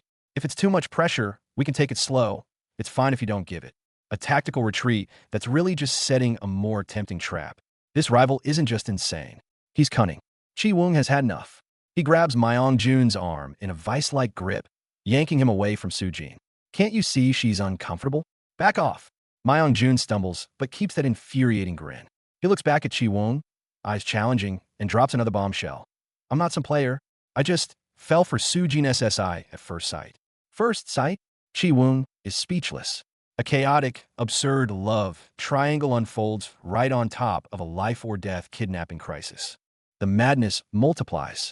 Jiwon rushes home, desperate for backup from his gangster uncles. He's met with a scene of chaos, bodies sprawled everywhere, empty bottles scattered. They're all passed out, completely useless. His lifeline is gone. In this moment of despair, his phone rings. The screen lights up with Sajin. His heart leaps into his throat, and he answers immediately. But the voice on the other end is cold, twisted, Shin Jiang. He's kidnapped Sajin and Song Young-suk. The madman issues a chilling ultimatum. Come alone to the abandoned factory. No cops, no uncles. There's no choice. Even knowing it's a trap, for her, he has to go. Kang Jiwon sets out alone, onto this path of no return, his eyes burning with grim resolve. On the way, he runs into Lee Cog. She's sharp, instantly sensing something's wrong. Learning Sajin's been kidnapped, she doesn't hesitate. She hops on her motorcycle and yanks Jiwon on behind her. I'll take you, she declares. The bike roars to a stop near the factory. Jiwon orders Cog to leave, to stay safe. He walks towards the grim building without looking back. But Cog? She's not going anywhere. Watching him go, she steels herself and slips inside after him. Inside, Shin Jiang and 5 or 6 of his thugs stand over Sajin, who's bound, and the heavily injured Young-suk. He smirks, seeing Jiwon actually came alone, but his grin freezes. Kang Jiwon stands in the doorway, silhouetted against the light. He looks at the pathetic group in front of him and delivers a single, icy line. You're finished. The fight explodes. 1 man against 6. Jiwon moves, unleashing a decade of pent-up rage into his fists. The first guy to charge gets a backhand that spins him. A second tries a cheap shot, only to get his arm nearly yanked from its socket. Shin Jiang watches, stunned. This wasn't part of the plan. Meanwhile, Lee Cog, who snuck in during the chaos, is at Young-suk's side, frantically untying the ropes. A rescue is within reach, but the pressure on Jaiwan intensifies. The remaining thugs grab weapons, pipes, wooden clubs, all aimed at him. The fight goes white-hot, the thrill of one man against many reaching its peak. BM, Jaiwan slams a thug into the wall and kicks him away. Panting, his eyes sweep the room. Then a scream. COG's been spotted. A thug lunges at her from the shadows. Jaiwan tries to rush over, but he's immediately surrounded. Helplessly, he watches as a punch connects with the back of her neck, and she crumples to the ground. Shin Jiang descends into full-blown madness. He screams for his men to finish Jaiwan. Even Song Young-suk, now untied but gravely wounded, can only watch helplessly from the sidelines. Now it's just Kong Jaiwan, alone, against the remaining thugs and a completely unhinged Shin Jiang. The real life-or-death struggle is just beginning. Sajin watches it all through a veil of tears and despair. She sees the boy who once protected her, falling into the abyss of the bad man she herself pushed him toward. In this moment, she could do nothing but weep. Meanwhile, not far away, others are watching the scene with cold eyes. Jialan Hai's boss, Li Du-bak, and his sister. They seem to have been waiting to see what choice Kong Jaiwan would make, what he would become. Du-bak watches Jaiwan walk away from the weeping Sajin without a glance back. A faint, satisfied smile touches his lips. He even mutters about him being qualified. Was this, too, part of his observation or his scheme? And Kong Jaiwan, walking home alone, knows. He has just severed the last ties to his past. The kind boy he once was has been left behind in that factory, along with his shattered heart, never to return. Elsewhere, a new power is stirring. Changwol Hai's boss, Park Myong-jun, is aggressively courting his people, pushing for an alliance with Kong Jaiwan to topple the current Mujijinjiang alliance. Working with Kong Jaiwan and Song Young-suk sounds good, right? He proposes. But Myong-jun's plan is met with fierce resistance from core member Yang Zhixiong. He roars, "Throw him a victory party? That makes it look like we're bowing to them. I'm out." The alliance isn't even formed. An internal strife has already ignited. Yang Zhixiong and his crew formally announce their withdrawal. The atmosphere is thick with tension. But just as the standoff reaches its peak, two unexpected figures arrive. The two unofficial goddesses of Changwol Hai happen to pass by. The unyielding Yang Zhixiong, who was so adamant moments ago, takes one look at these two girls, sensing their interest in the party, and his resolve crumbles completely. He must be kicking himself for opening his big mouth. When Myong-jun triumphantly reveals that the party is for none other than Jailan's new boss, Kong Jaiwan of the Brown Bears, a spark ignites in the blonde goddess's eyes. She lights a cigarette, thinking, "A man worthy of me. Has he finally shown up?" A storm centered on Kong Jaiwan is rapidly sweeping through and beyond the school. The life-or-death factory brawl was merely the prologue. His identity, his power, the gazes and schemes he now attracts, they're all pulling him into a deeper, more dangerous vortex. For this bad man, there is no going back. Jaiwan walks the streets, his heart still bleeding. The girl he's protected for 10 years, Sajin, now a wound he can't even touch. Just at the school gate, Dabo reminds him of his true identity. On the path of being a bad man, there's no turning back. But Dabo's next question shatters Jaiwan's defenses entirely. He brings up a girl Jaiwan hasn't even allowed himself to notice. What's this? A forced matchmaking? But every word his brother says, a great girl, seeps into Jaiwan's mind like a curse. Sujin's face suddenly feels vividly clear. Chaos. His mind is pure chaos. Jaiwan just wants to escape this emotional whirlpool. Right now, he needs a target. How to deal with a threat named Park Myong-jun. The classroom vibe is off. As a certified bad man, Jaiwan even arrives to class on his own schedule, and his teacher can only seethe in silence. But what stings most is that look from Soo-jin when she turns around. Her eyes hold something that makes him panic instantly. Where was I? The question itself isn't dangerous. The danger is who's asking it, and the unfamiliar heartbeat it triggers in Jaiwan's chest. Oh no, how to describe this feeling? For the first time, he's feeling this way about someone other than Sajin. Lee Soo-jin, has she always been this beautiful? Lesson 1 of being a bad man isn't about fighting. It's about facing your own heart. You look really beautiful today. The words freeze the entire classroom air. Boom! Soo-jin absolutely explodes. Shock, ecstasy, then getting kicked out of class by the teacher. This plot twist is more shocking than a gang fight. Jaiwan lit her whole world on fire with one sentence. The aftermath of the bad man's first confession, public execution by the teacher. But just look at Sujin's face. Even being told to leave is like walking on air. The whole school smells romance. Jiwen and Sujin have gotten close. Some watch for fun, others burn with jealousy. And in the dark corners, that jealousy is curdling into venom. The second the bell rings, Sujin bolts, desperate to find Jiwen and get answers. But she forgot. The allure of a bad man always comes packaged with trouble. Even his best friend, Zhang Yun, probes. You looked awful after coming back. Were you meeting Sajin just now? Jiwen falls silent.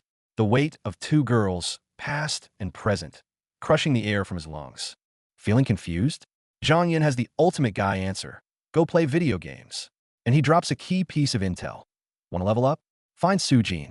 She's a platinum-ranked player. How powerful is the magic of a crush? Just look at Sujin. The girl who normally fights everyone sits through a teacher's lecture with a smile and a nod. Even the teacher is stunned. Is this really Lee Sujin? Sujin bursts out of the office, her head already playing out a sweet romance drama. But when she pushes open the door, she doesn't find a love confession. She finds Jiwen holding a bat with a look of "I've been waiting for you," and it's not romantic. Fantasy shattered instantly. When Jiwen shouts, "I heard you're platinum!" Sujin's heart plummets from the clouds straight into the sewer. All this time, this idiot was thinking about ranking up, not hooking up. But don't think Jiwen isn't a tease. His line, "You're really good at a lot of things, you know?" So cool. Hooks Sujin's heart right back up. Is this bad man doing it on purpose? Or is he just clueless? Jiwen is fully embracing his bad side now. He grabs Sujin's hand, tearfully pleading for her to tutor him, promising to pay any price. Sujin smiles. This might be the easiest wish she's ever gotten. Hand in hand, each with their own secret agenda. Sujin dreams of sweet romance. Jiwen dreams of climbing the ranks, unaware that their harmony is brewing a storm in the shadows. In the gaming cafe, Jiwen's nightmare begins. His iron-level skills lead to a massacre on screen. Sujin watches, her expression shifting from anticipation to pure, unadulterated disbelief. You got killed by a minion, and you're laughing? Sujin's mockery cuts like a cold blade. Jiwen's smile freezes. Right now, this is more humiliating than losing a gang war. The tutorial begins. Sujin transforms into a drill sergeant, guiding his hand. When her hand covers his, both freeze.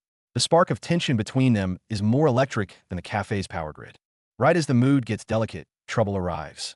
Two rough-looking thugs, self-proclaimed dropouts from Changwol, recognize Sujin. The flirting, the taunting, danger instantly descends. "Oh, how long are you planning to date this time?" The thug's words are leering and sharp. Sujin laughs awkwardly, trying to distance Jiwen. But trouble loves to pounce when you're most vulnerable. Here it comes. Now they drop the pretense. Kim Jong-min, Song In-ho, two thugs claiming to be the aces of the Brown Bear gang, turn their full attention to the guy shrinking beside Sujin. "Looks like you don't know who I am." Classic thug intimidation. They're waiting for Jiwen to tremble, to beg on his knees in terror. But they miscalculated.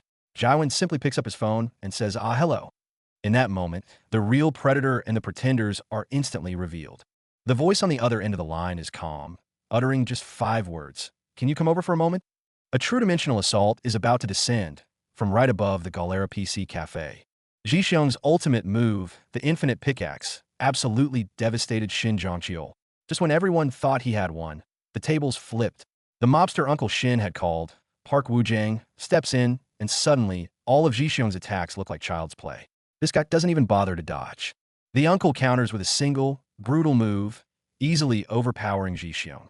He's completely at his mercy. The look in the uncle's eyes says it all. He's about to finish the job. Is this the end for Zhixiong? Right after he finally found his strength? Everyone is frozen in horror, just as the killing blow is about to land. Saved from above. "Young master, we're here." It's Uncle Zhixiong. This bald-headed man steps in and effortlessly turns the tables. The guy who was dominating the fight a second ago is now the one being crushed into the pavement. The instant power shift is insane. This is what true underworld authority looks like. Uncle Zhixiong give a masterclass. Park Woo-jang is neutralized instantly. Shin and his entire gang are rounded up by the Brown Bear crew. All their earlier bravado is gone. Even the police arriving on scene are dealt with, their familiar faces. It's all under control. Crisis averted. Order restored. Zhixiong sends the others, Xieji and down, home with his uncles. But what about him? He stays behind, with the girl who started it all, Sujin. Night falls in their old neighborhood. They walk side by side, but the atmosphere is nothing like before.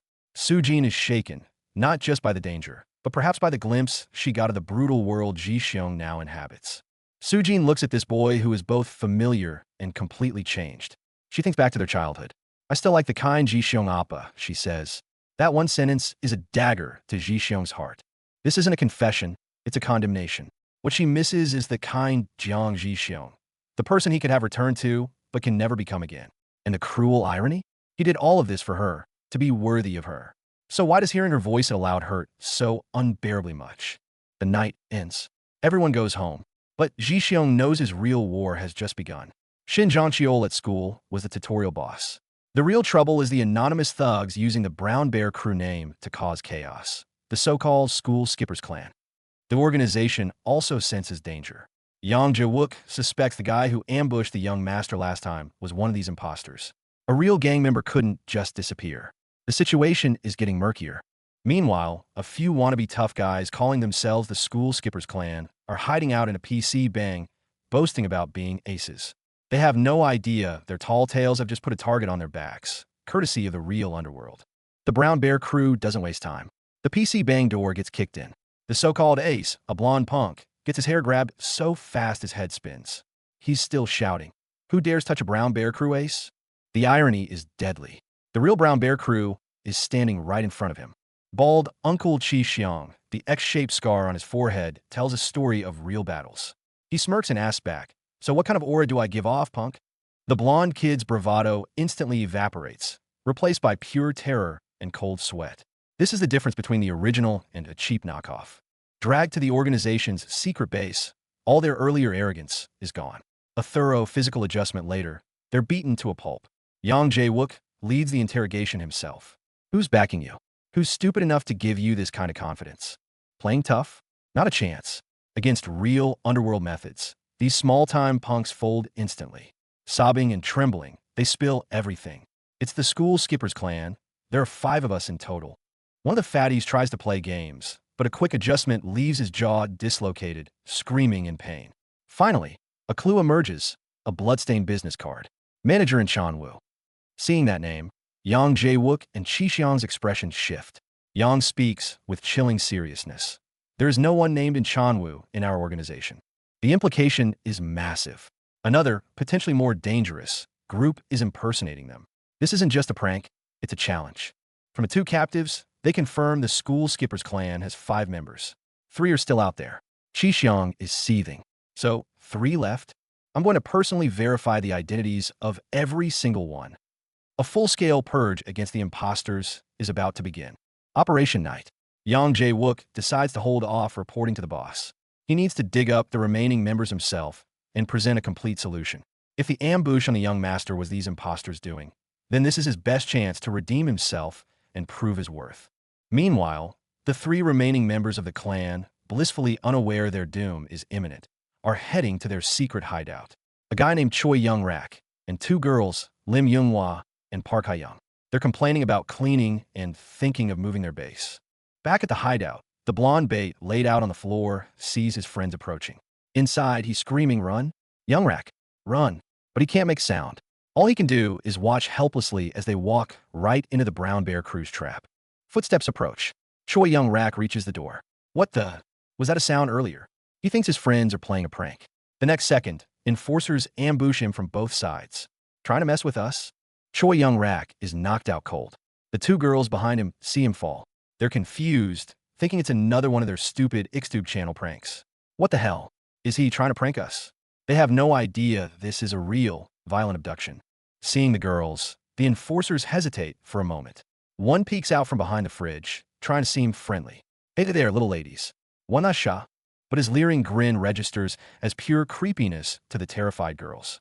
The girls scream and flee, racing up the stairs in a panic. The enforcers give chase immediately. Meanwhile, the real deal, Zhixiong, appears.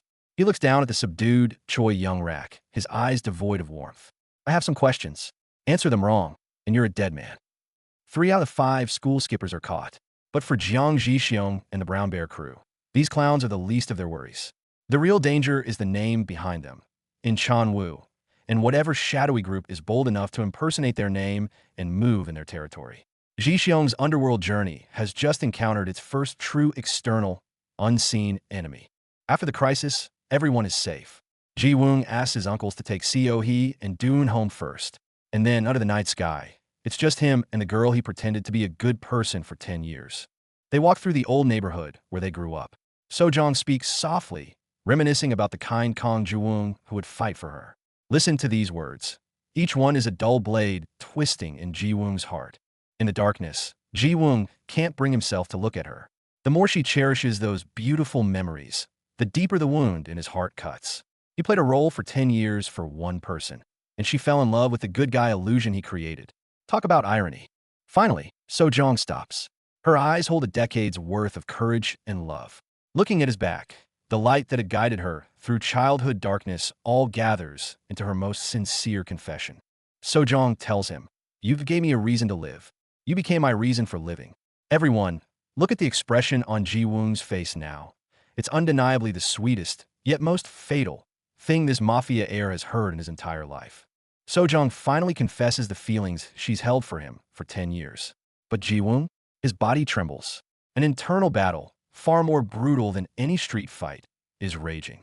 One voice says to grasp this light. Another roars, "You're no longer the person who can be grasped." Agony is etched into every frame. Then, Ji-woong turns his body, not to face Sojong's tear-filled eyes, but to use his back to deliver a death sentence to her and to the dream he held for 10 years. He says at that icy, bone-chilling line, "Sojong, you'd better stop trying." The camera cuts to his trembling lips, each word seemingly ripped from his own soul. Finally, he tears off the last mask. "I'm the next boss of the Brown Bears." The good guy who shielded her from wind and rain 10 years ago now tells her with his own voice, "I can't become a good person again." A decade of protection exchanged for the gentlest farewell and the cruelest rejection. After speaking, he doesn't look back, walking away directly. He leaves behind a completely shattered Sojong, kneeling on the ground, crying and pleading. She does understand. The one desperately pushing her away had a heart that shattered into a million pieces the moment he turned away. The camera follows Ji-woong's back, pulling away from the heartbreak. He roughly wipes the corners of his eyes, swallowing all his vulnerability. Not far away, another girl, Lee Seo-hee, waits for him in a car. A new road, a new companion. The car starts. They're leaving this night behind, and with it, the past. Meanwhile, under the harsh lights of the police station, Shin Jiang and his gang are still trying to plead their case. The once arrogant school thug leader now shouts hoarsely, "We're the victims."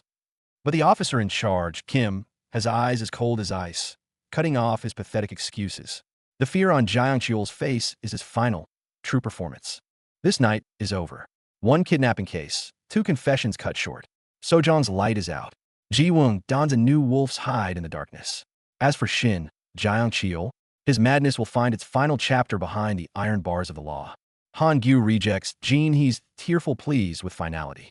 10 years of protection, 1 night of severance. Every step away feels like a blow to his own heart. His childhood love story is over. The nice guy he built over a decade cannot be salvaged. Meanwhile, at the police station, Shin Jiang and his gang try to spin a sob story, claiming they're the victims. They're instantly shut down by Officer Kim. Legal consequences are coming for them. It's satisfying, sure, but the price is Han Gyu's innocence. His youth is officially over. The scene shifts to the Kong family mansion, but the vibe is entirely different. Gang leader Kong Han-guk sits on the couch, and "I know everything" look plastered on his face as his son approaches. Han Gyu's heart drops. Shit, how does his father already know he became the school's boss? Is everyone around him part of his dad's surveillance network? The father personally confirms it. He gave the order for his son to dominate the school. He expected it to take months, not weeks. This isn't a reward. It's his pawn finally landing on the designated square. Noticing the cuts on his son's face, he asks point blank, "Those are from the fight to become top dog, right?" No escape. His father has him completely figured out. But then, the old man pulls a complete 180. He presents a celebration gift, a live brown bear cub. He claims it's a family tradition for the heir. Staring at the adorable cub that makes tiny eep sounds, Han Gyu's entire reality shatters. Mafia family gifts are on another level. He's now a reluctant big brother to a bear. And just like that, the Brown Bear Mafia heir gained a furry younger sibling named Kong Ilwung. The underlings are baffled. Is this little creature another young master? How should they address it? Meanwhile, Jae-wook quietly add the new young master's snack budget to his mental list. The ecosystem of this crime family is just that wild and absurd. A rare, tender moment unfolds on the mansion's rooftop. The father tearfully recalls how Han-gi used to help everyone, making him worry his son would be a useless disappointment. But now, seeing his son become the school boss through violence, the old man breaks down in happiness. Finally, he's proud. This is one seriously messed up definition of family love. But sweet moments from a crime lord father are always the bait before the trap. After the emotional hug, the old man's next words freeze the air. Next step, dominate the entire district. Han Gyu's jaw drops. Being the school boss? That was just a warm-up. His father's ambition is now dragging him into a point of no return. Back inside the mansion, the mood turns deadly serious. Kang Han-guk basks in the celebratory bows of his men like a victorious general, bragging that his son's filial path has only just begun. Then, he pulls aside his trusted subordinate, Yang Jae-wook. His triumphant grin vanishes, replaced by a chillingly grave expression. A covert mission is about to be issued. Outside the mansion, conspiracy brews. Kang Han-guk lowers his voice.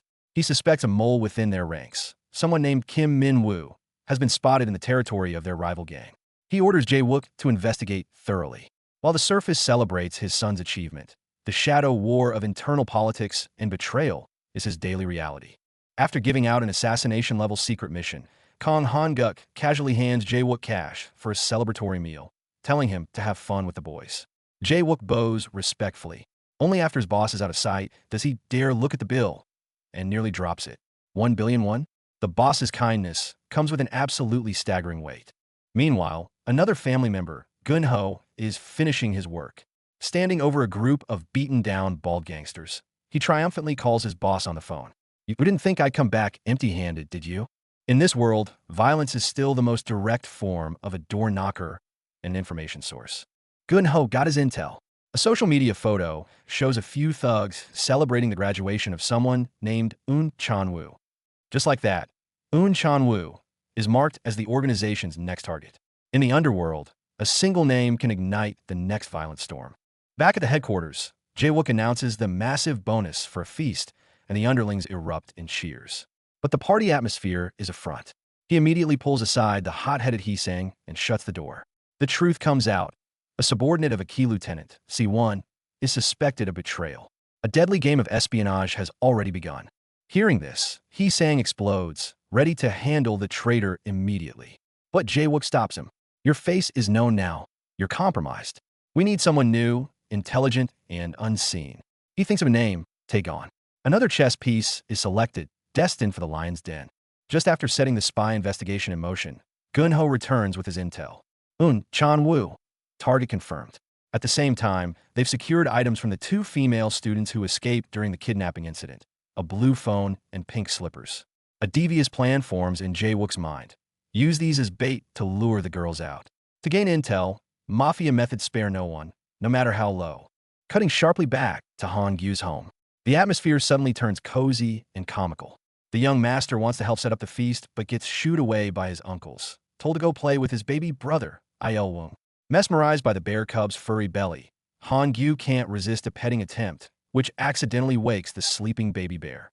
Still riding the high of bear petting bliss, Han Gyu excitedly calls his friend Young-yoon. "Check out my family's bear." No, it's not a lion. It's a brown bear. It's so cute. He sounds like any other kid showing off a new pet. Yet one unexpected phone request is about to turn his little paradise into a world of trouble. Young-yoon sends an SOS call. They're 3 on, 3 mixer needs a girl, and they're desperate. It's the first time he's ever asked Han Gyu for help. Flattered and moved, Han Gyu agrees, awkward as it is. He's forgotten one crucial detail. He's in the crime lord's lion's den, and the call is on speakerphone. The second the word mixer leaves Han Gyu's lips, the entire mansion's atmosphere drops below zero. The once affectionate uncles transform. The alpha uncle, the bald Hee-sang, stares at him with predator eyes, grabbing him. "A mixer? Young master, you'd better explain." Now, Han Gyu freezes, panic breaking out in a cold sweat as he frantically explains it's just meeting study group friends. But Hee-sang doesn't buy it for a second and drags him towards a room labeled dress room. This is it. He's guilty until proven innocent. Before conquering any district, Han Gyu's immediate, and perhaps most dangerous, task might be surviving the overprotective fanaticism of his own crime family. We cut back to the Brown Bear Gang's inner circle. That violence wasn't for nothing. Jian Ho is on the phone with the boss, reporting in with a smug grin. He didn't come back empty-handed. Those beaten-down, bald guys coughed up something before they went down. A useful piece of information is now his. On the other end of the line, Uncle Kai-sang listens intently. You'd think with the young master, Ji Wung, making waves lately, the boss would be at ease. Think again. The intel Jian Ho brought back signals an incoming storm. Because his lead points directly inside the gang, the boss is growing suspicious of his own right-hand man.